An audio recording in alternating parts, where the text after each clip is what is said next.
Bismillah, velhamdülillah, ve salatu ve selamu ala Resulillah, amma ba'du. Esselamu aleykum ve rahmetullahi ve berekatuhu. Deməli, qardaşlar, bugün götürəcəyimiz mövzu mühüm mövzulardan birisidir. Bu mövzu həm tarixən, bütün dönəmlərdə, bütün zamanlarda İslam cəmiyyətində ən aktual mövzulardan olub. Və bugün də belədir. O mövzu da əl-ğuluvu fid-din, yəni dində həddi aşmaq, dində ifrata varmaq mövzusudur. Və bu elə bir məsələdir ki, bu məsələ bizdən qabaqki ümmətlərdə də olub bu problem. Ona görə biz Quran və sünnəyə baxanda görürük ki, Allah Azze və Cəllə, məsələn, Quranda buyurur ki, ya əhləl kitab, kitab əhlinə, yəni nəsranilərə və yahudilərə xitab edərək, deyir ki, ey kitab əhli, lə təğlu fi dinikum, öz dininizdə həddi aşmayın. Baxma ki, bu ayə kitab əhli barədə nazil olsa da, ayənin hökmü İslam ümmətinə də aiddir. Çünki qaydadır ki, təfsir elmində, yəni bir ayənin nazil olma səbəbinin xüsusiliyi o hökmün ümumiliyə mane olmur. Ola bilsin, ayə kitab əhli barədə nazil olub, hansısa bir hökm, hansısa bir əmr, hansısa bir qadağan, şəriət onu nəsx etməyib. Şəriət də onu dəstəkləyir. Həmin hökmü İslam ümmətinə aid edib. O hökm bizə aiddir. Ona görə bu ayədəki nəhi ki var, ya əhləl kitab, lə təğlu fi dinikum, ey kitab əhli, dində həddi aşmayın, bu xitab, bu əmr bizə də aiddir. Və bu ayə çox əzəmətli ayədir. Ayə həcmi kiçik olsa da, ümumiyyətlə, biz Quran ayələrini, qardaşlar, belə oxumalıyıq. Yəni, oxuyub, üstündən keçmək yox. Allah Azze və Cəllə Quranı nazil edib ki, onu oxuyaq və ayələr üzərində tədəbbür edək. Allah Azze və Cəllə buyurur ki, əfələ yətədəbbərunəl Quran. Məgər onlar Quran barədə düşünmürlərmi? Ayə fikir verin. Lə təğlu fi dinikum. Dininizdə nə etməyin? Həddi aşmayın. Nədə? Dində. Lə təğlu fi dinikum, dininizdə. Yəni, bunun altından, üstündən nə qədər istəyirsiniz, xət çəkə bilərsiniz. Bu nə deməkdir? Bu o deməkdir ki, yəni, biri var ki, insan dünyəvi bir məsələdə həddini aşa. Bunu haradasa başa düşmək olar. Baxma ki, şəriət də bunu qadağan edib ya yox. Qadağan edib. Məsələn, Allah Azze və Cəllə buyurur ki, kulu vəşrabu, yeyin, için. Bu şəri məsələdir, yoxsa dünyəvi? Dünyəvi məsələdir. Yemək, içmək. Və sonra nə buyurur? Və lə tusrifu. Lakin o yeməkdə, içməkdə israf etməyin. İnna Allaha la yuhibbul musrifin. Allah israf edənləri sevmir. Baxma ki, yemək, içmək dünyəvi məsələdir. Hətta bu məsələdə belə Allah Azze və Cəllə həddi aşmağı nəhiyyətdə etmədi. Əgər bu dünyəvi məsələlərdə belədirsə, şəri məsələlərdə necə? Lakin burada o lətif, incə məqam nədir? Odur ki, yəni insan dünyəvi bir məsələdə həddi aşmağı hər kəs təsəvvür edə bilir. Amma bəzən ola bilsin ki, şəri məsələlərdə insan həddi aşmağa təsəvvür etməsin. Yəni, bu ayə bizə göstərir ki, hətta dində də hədd var. İbadətdə, əməldə, etiqadda da hədd var. Gərək insan o həddi aşmaya. Ona görə bu şeytanın Adəm övladını azdırdığı qapılardan, yollardan birisidir. Şeytan insanı tək asiliklərlə azdırmır. tək haramlarla onu haqq yoldan çıxarmır. Və bəzi insanlar var ki, şeytanın onlar üzərində qapısı budur. Dində quluf. Yəni demək istədi budur ki, şeytan insanı daima dünya ilə azdırmır. Şeytan insanı dinlə də azdıra bilir. Görün, la təğlu fi dinikum. Bayaqdan o barədə danışırıq. Oxuyanda ola bilsin, oxuyub keçirik üstündən. La təğlu fi dinikum. O dinikum kəlməsinin altından üstündən xət çəkin. Yəni dininizdə hədd aşmayın.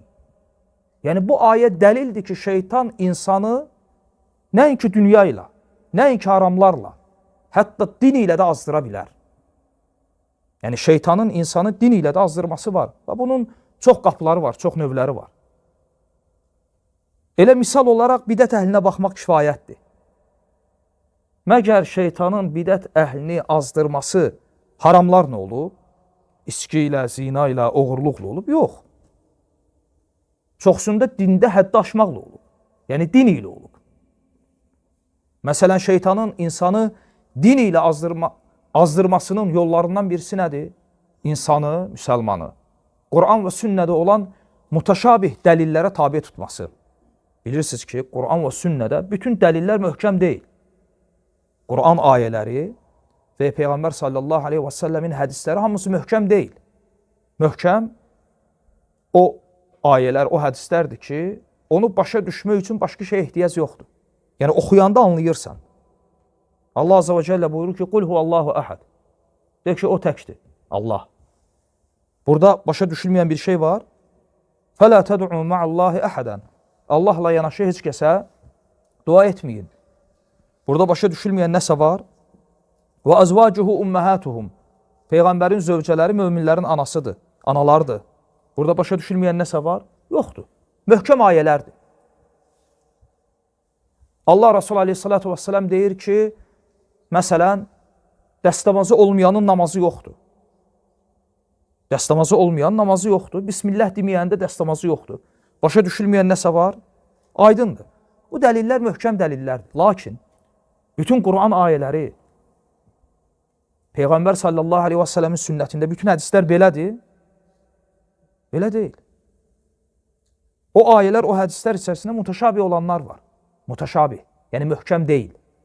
Onu başa düşmək üçün sənin başqa dəlillərə, elm əhlinə ehtiyacın var. Bunu kim deyir? Allah azze və cəllə özü. Bunu kim belə edib? Allah azze və cəllə özü. Yəni Allah azze və cəllə özü dinini belə edib. Və bunun bir çox səbəbləri var. Çünki biri deyə bilər ki, nə üçün Quranda bütün dəlillər möhkəm deyil? Niyə? Niyə Allah azze və cəllə bəzi dəlilləri mutaşabih edib? Yəni sanki orada insanın ayağının sürüşməsi üçün bir yer var. Şeytan üçün bir qapı var. Allahın muradı belədir. Allah özü dinini belə edib. Uca Allah buyurur ki, huvəl-ləzi ənzələ aleykəl kitab minhu ayətun muhkəmət hunnə ummul kitab və uxra mutaşabihət. Bu kitabı, Qur'anı sənə nazil edən Allahdır. Bu kitabda bəzi ayələr möhkəmdir. Və bu möhkəm ayələr kitabın anasıdır, əsasıdır. Kitabın əsasını təşkil edən dəlillər möhkəmdir. Lakin elə dəlillər var, uxar mutaşabihət. O dəlillər nədir? Mutaşabihdir. Fəəmməl-ləzīnə fi qulubihim zeyq. Yəni qəliblərində zeyq olanlar, qəliblərində xəstəlik olanlar, o bidət əhli kimi, onlar məhz mutaşabih ayələrin dalınca düşərlər. Möhkəm dəlilləri tərk edərək. Allah azze və cəllə buyurur. Əli İmran surası 7-ci ayədə. Düzdürmü? Deməli, Allah azze və cəllə özü belə murad edib. Ona görə Allah azze və cəllə öz kitabı barədə buyurur ki, yudillu bihi kəsiran və yəhdi bihi kəsiran. Allah bu kitabla bir çoxsunu azdırır və bir çoxsunu hidayətə yönəldir. Yəni, nə ilə insanları azdırır? Kitabla. Bu müqəddimədir ya, biz mövzuya girməmişik. Bu müqəddiməni ona görə verirəm ki, yəni başa düşmək lazımdır ki, bu kitabla azanlar olub. Qur'anla azanlar olub. Ona görə Uca Allah buyurur ki, Əlif, Lə, Mim. Zəlikəl kitabu lə raybə fi. Əlif, Lə, Mim. bu kitabda heç bir şübhə yeri yoxdur. Allahın kitabında, Allahın dinində heç bir şübhə yeri yoxdur. Yəni bu ayə ona görədir ki, yəni kimsə başa düşməsin, o zənnə qapanmasın ki, Quranda mütəşabih ayələr varsa, deməli burada şübhə yeri var, yox. Zəlikəl kitab la raybə fih. Bu kitabda heç bir şübhə yeri yoxdur. Problem kitabda deyil, kimdədir?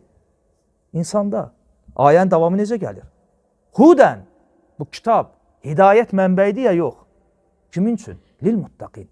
Müttəqilər üçün. Müttəqilər üçün hidayət mənbəyidir. Amma elə insanlar var, Allah Azza və Cəllə onları elə bu kitabla azdırır. Deməli, əl-mühim, şeytan insanları din ilə də azdıra bilir ya, yox. Onun yollarından birisi budur, qeyd elədiyi. Nə? İnsanı dində məhz mütəşabih olan dəlillərə yönəldir və belə azdırır. Və o yollardan birisi də, qardaşlar, o şeytanın insanı, müsəlmanı, yəni dinlə, Allahın adıyla azdırmasının yollarından birisi də dindəğuluv etməkdir. Dində ifrata varmaq, dində həddi aşmaq. Bəli, İslam şəriəti laqeydliyi, təfriti qadağan edir, səhlənkarlığı. Və səhlənkarlığı qadağan etdiyi kimi bunun müqabilində ifrata varmağı da qadağan edir. Ona görə baxın bidət əhlinə, demək olar bütün firqələr bir-birlərinin müqabilində ortaya çıxıblar. Yəni bir tərəf məsələyə səhlənkar yanaşıb, bir tərəf nə edib? Onun müqabilində ifrata varıb. İslam digər dinlər içərisində orta olduğu kimi əhl-i sünnədə digər firqələr içərisində ortadır. Yüce Allah bu ümməti görün necə vəsf edir. وَكَذَٰلِكَ جَعَلْنَاكُمْ أُمَّةً وَسَطًا.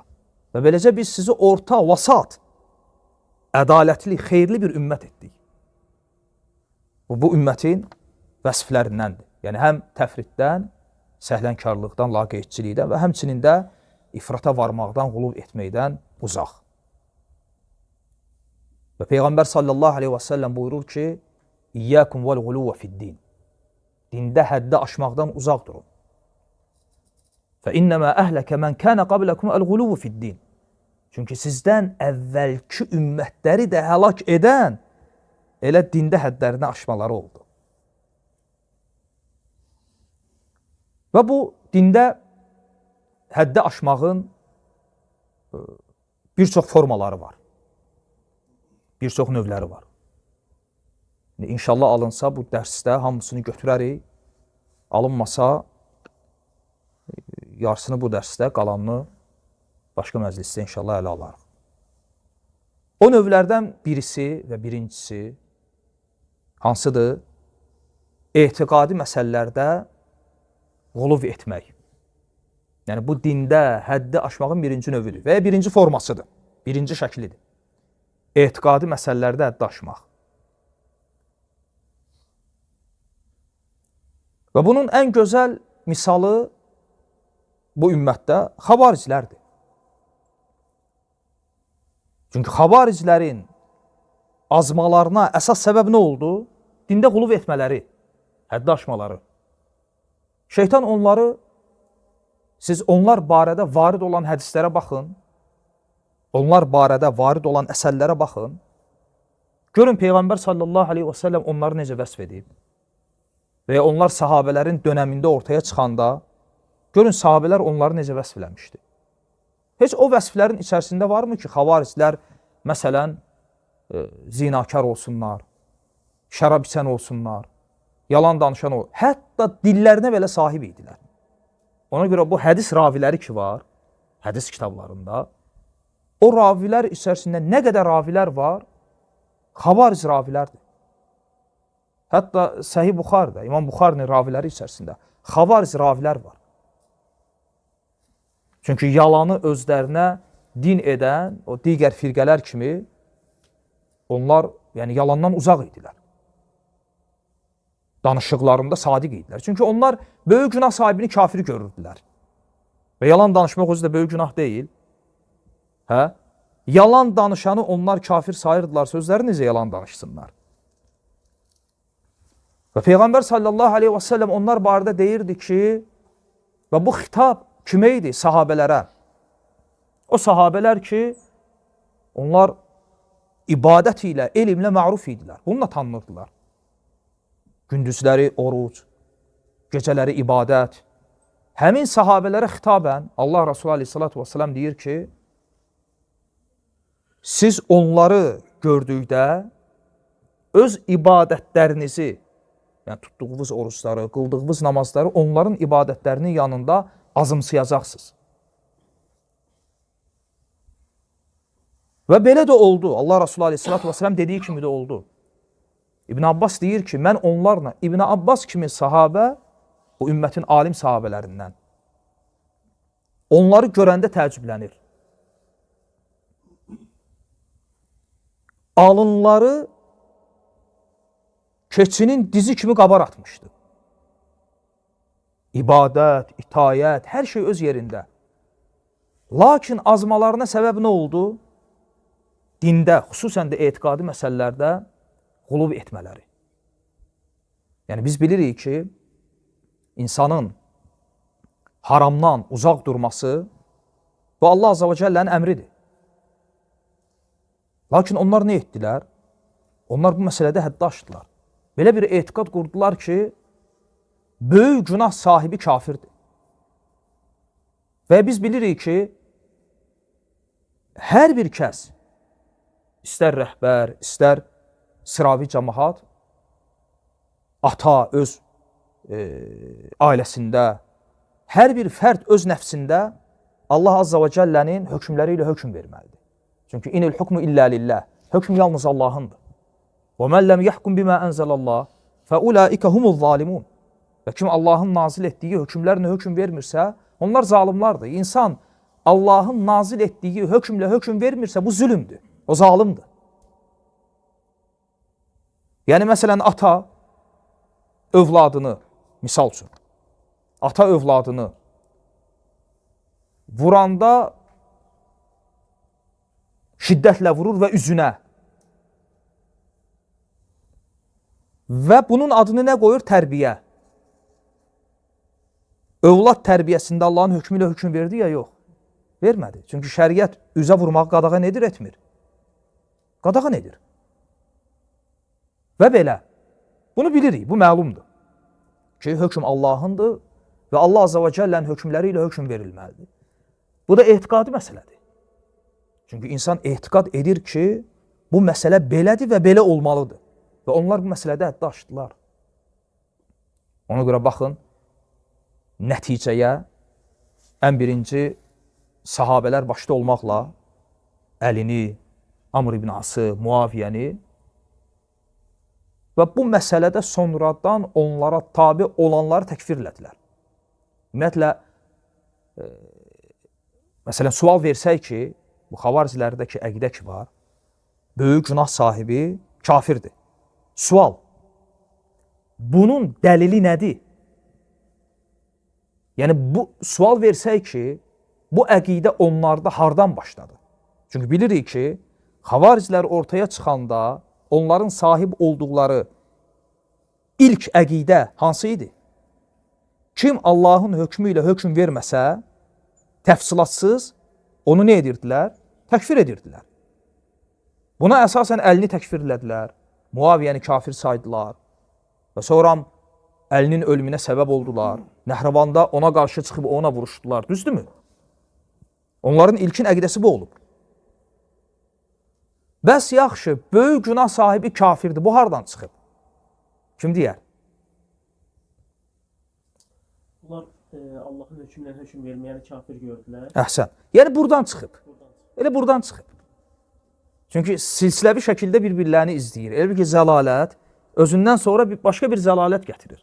Yəni, insan deyəndə ki, Allahın hökmü ilə hökm verməyən kafirdir, hə? Yaxşı, bir adam araq içir, zinə etdi, yalan danışdı, Məgər yalan danışmamaq, zinə etməmək, oğurluq etməmək, şərab içməmək, bunlar Allahın hökmü deyil. Allahın hökmüdür. Deməli, şərab içən Allahın hökmü ilə hökm verdi, yoxsa Allahın hökmünü pozdu. Pozdu, nə oldu? Kafir. Yəni, böyük günah sahibi kafirdir, əqidəsi elə bu məsələdən doğub. Fikir verirsiniz. Əqidədə həddi aşmağın nəticəsi. Hətta təsəvvür edin, Abdurrahman ibn Mulcəm, Əli radiyallahu anhunun qatili, onu tutanda ki, ona qisas, hədd tətbiq olunsun, deyir ki, sizdən bir xahişim var. Cəmaat da elə bilir ki, bu xahiş edəcək ki, qüsl alım, dəstəmaz alım, 2 rükət namaz qılım. Deyir ki, məni öldürəndə başımı kəsməyin.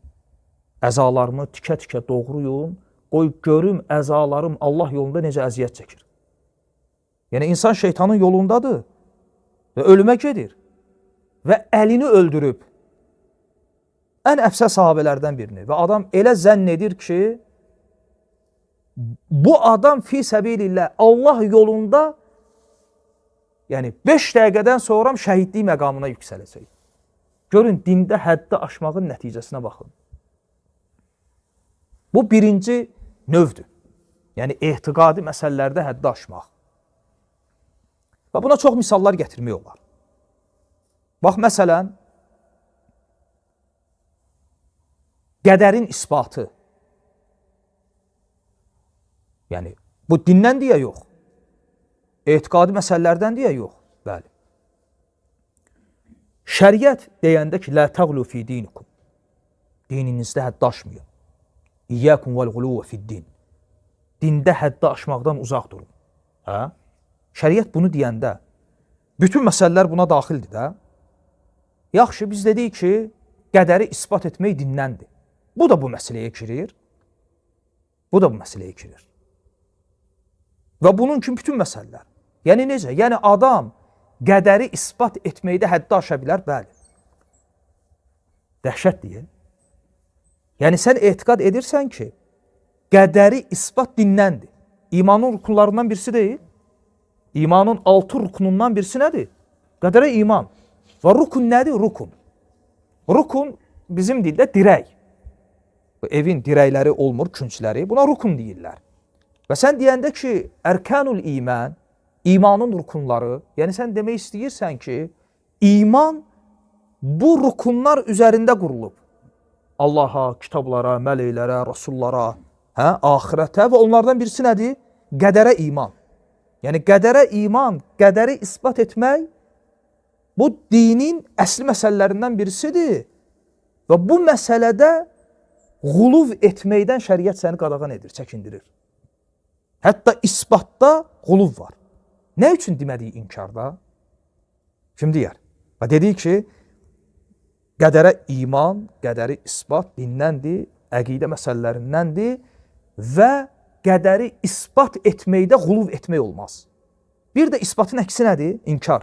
Nə üçün demədik ki, bəs qədəri inkar etməkdə quluv etmək olmaz? Niyə? Kim deyər? Yox, çünki qədəri inkar dindən deyil axı. Qədəri inkar dindən deyil, qədəri isbat dindəndir. Qədəri inkar küfürdür. Bu dinsizlikdir, din deyil. Söhbət nədən gedir? Dindən. Sıravi bir məsələ də deyil. Əqidənin əsaslarından, dirəklərindən birisidir. Bu məsələdə hansı ki onu isbat etmək sənə mənə vacib deyə yox. Sənə mənə vacib olan bu məsələdə qulub edə bilmərsən. Edənlər oldu? Oldu. Kimlər? Cəbirlər. Cəbirlər.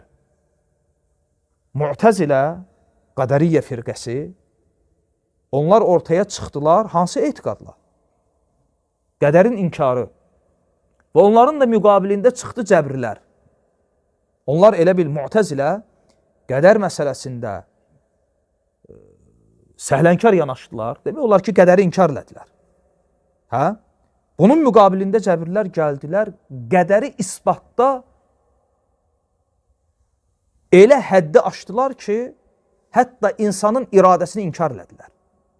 Yəni, sanki insan nədir? Robot. O ağacın yarpağı budaqda nədir? Külək onu qoparsa, külək hara aparır? O yarpaq da ora gedir. Onlar insanı qədər önündə belə etdilər. Yəni, insanın heç bir iradəsi yoxdur. Əgər belə olsa, o zaman asilik edən qədəri dəlil gətirə bilər ya bilməz. Dəlil gətirə bilər. Əgər belə olsa. Halbuki belə deyil. Niyə? Çünki biz bilirik ki, Allah Azza və Cəllə həm də insana əyrini düzdən ayırması üçün nə verib? İradə verib. Və cəbirlər bunu inkar elədilər. Xülasə, cəbirlərin belə deyək, bidətləri nə idi? Dində azmalarına səbəb nə idi? Sual. Qədəri isbatda həddi aşmaları, etiqadi məsələdə. Və bundan da lap ağırını deyək. İmanın rukunlarından ən birincisi hansıdır? Allaha iman. Və biz Allaha iman deyəndə nəyi nəzərdə tuturuq? Allahın rububiyyətinə iman etmək, həmçinin etiqad etmək ki, ibadət hər bir növü ilə Allaha aid olmalıdır. Həmçinin Allahın ad və vəsflərini, sifətlərini isbat etmək. Bu tohiddir. Hamısı Allaha imana girir, girmir? Girir. Yaxşı sual.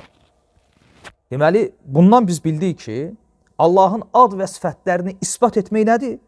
Dindəndir.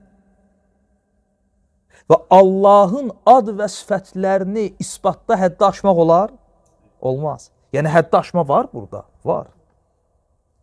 Qədər məsələsi kimi. Demədi ya, Allahın ad və sifətlərini inkarda həddi aşmaq. Yox. Çünki Allahın ad və sifətlərini inkar dindən deyil. Biz danışırıq nədən? Dində həddi aşmaq. Allah Azza və Cəllənin ad və sifətlərini isbat etmək dindəndir. Əqidə məsələsidir. Və Allah Azza və Cəllə deyəndə ki, Lə təğlu fi dinikum, dininizdə həddi aşmayın, bu da girir ora.